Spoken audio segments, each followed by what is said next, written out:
Well, today is our last day of talking about renunciation. We're not going to leave it behind, I assure you, we're not. But I want to connect it to what we've done so far, which is generosity and sila. The practice of mindfulness is grounded in a field of non-harm and goodwill, in sila. It's grounded in sila, in ethical conduct, in growing our ethical rudder. How do we, and sila means actually knowing when we've caused harm, right? Knowing that and moving in the direction of non-harm and goodwill. So we cultivate non-harm and goodwill, but we also learn how to notice and let go of harmfulness and move in this direction. That's what the whole of the practice is about. So it's a very big deal, actually. It's a very big deal, especially in today's world, when we are surrounded by fake news, when it's getting harder to reality check out there. How do we know inside when we've done something unskillful? Right? How do we really know that? What tells us that? Who tells us that? Who in your close circle of people will be honest enough to tell you the truth when you've caused them harm or when they see you being unskillful? They're the people we want to have around. They're our teachers. So here's a real example. When Bill and I are scrappy with one another, and one of us points it out to the other one saying, hey, hold on a minute, and holds a mirror up to the other one, we are being good teachers to each other. We are being good friends to one another. We are helping each other to hold the desire, the aim to move in the direction of non-harm and goodwill. I want to have someone around, even though it feels exceedingly uncomfortable to be told when you're being unskillful. It doesn't feel good, but I'm deeply grateful. Maybe not in the moment, but certainly later. But beyond that, beyond someone telling you or Bill telling me that I'm being unskillful, how do we know for ourselves that we've been unskillful? How often does it really register in us that we're causing harm? Can you feel it? Can you really feel the yuck? Can you feel the discomfort? Do you make the connection between what has just happened and how you feel inside? This felt experience, it's very important in mindfulness practice. This is actually how we grow wisdom, is by learning to feel inside and feel the truth of what's happening. And so if I've been unskillful, or if I'm being unskillful, and I kind of turn and notice that experience of, the tightening in my chest and beating of my heart and the discomfort and the anger, well, that's a mindfulness bell. Not pretty, but it's a mindfulness bell. Let it register. Let it register inside when you're doing something like that, and you feel that the sinking feeling, or the tightness, or that nagging, gnawing feeling of like, and you can't even be in your skin. Let that feeling register, because that is your ethical rudder giving you a signal saying, hey, you've gone off course. Come on back over here. That's what we want. We want to feel that signal. We want to let that signal register. It's a wake-up call. That's what mindfulness bells are. They're wake-up calls. They wake us up. It's like a saving grace. It's not a good thing, but because it doesn't feel comfortable, but it is a good thing, but it doesn't feel uncomfortable. Often, seeing the signal and feeling it, though, is exceedingly important, because in that moment of seeing or feeling the discomfort, we create choice. We create a moment of choice. We create a gap, a break in the storm, a break in the clouds. So for that moment, we are not completely lost in the drama. We have created a little foothold to find our way out. That's what we have.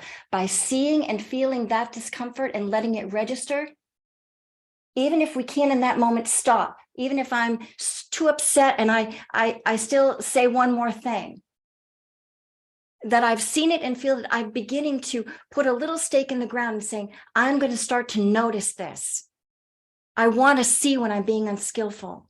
I want to pull the reins in. I want to have the choice to pull the reins in.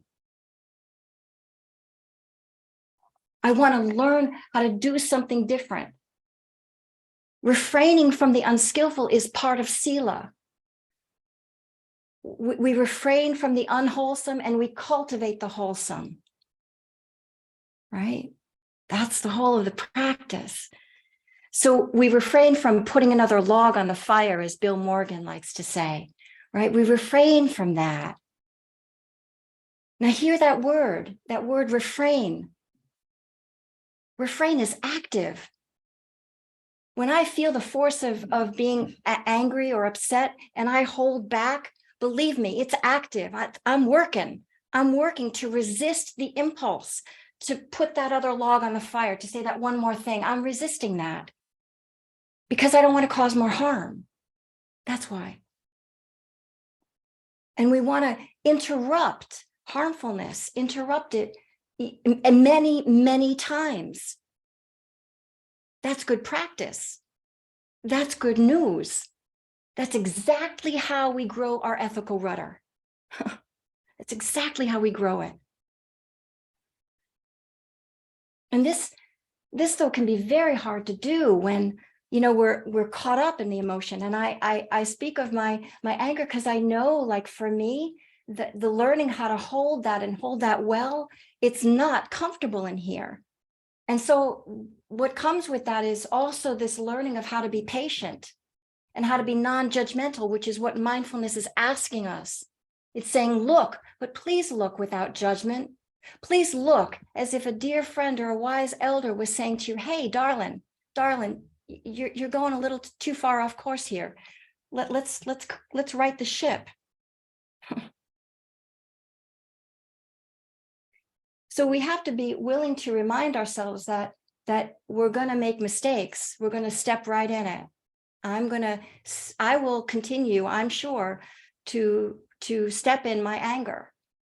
And I will learn more quickly how to veer out of it, how to refrain from enacting it, how to refrain from speaking it, and learn how to hold that feeling and let it digest and metabolize out and not cause more harm to me and not cause more harm to Bill or anyone else. That's my job. That's my job as a good meditator, as a good mindfulness meditator. And also this knowing that we're going to make mistakes, knowing that we won't always be able to see or able to stop. We also want to remember that we're still good people. That's why we have that line. That's why Bill and I have that line. You're still a good person. You know, I might like say something unskillful and then ask to have a do-over. And one of us will say, you know, but you're still a good person. You know, we need to remember that a lot. And that this is hard work and good work.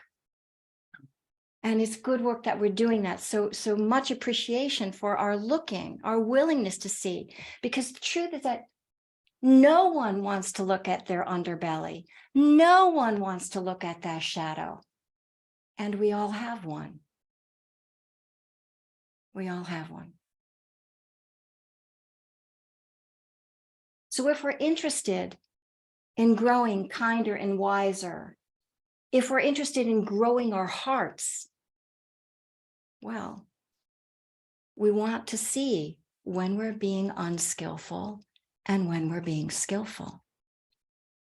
We want to get to know the ways of unskillfulness and the ways of skillfulness so that we can put the brakes on the unskillfulness and we can keep cultivating the skillful.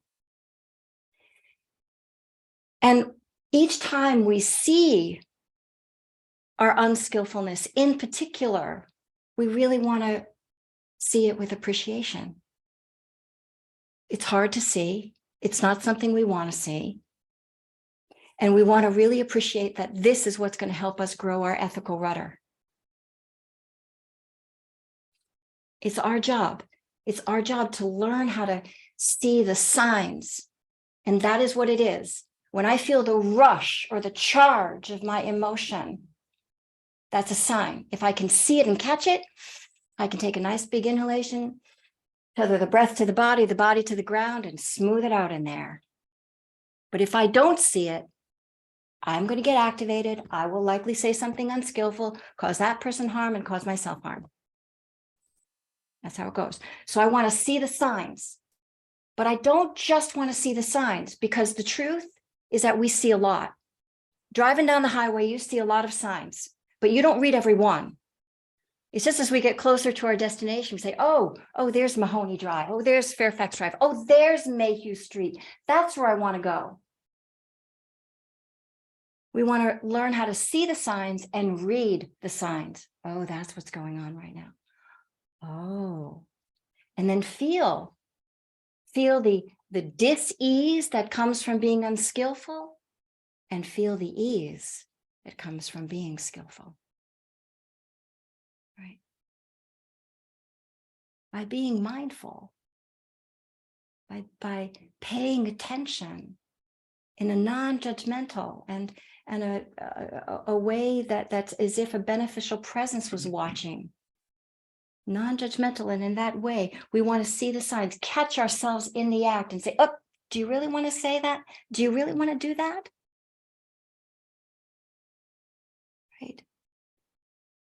Right?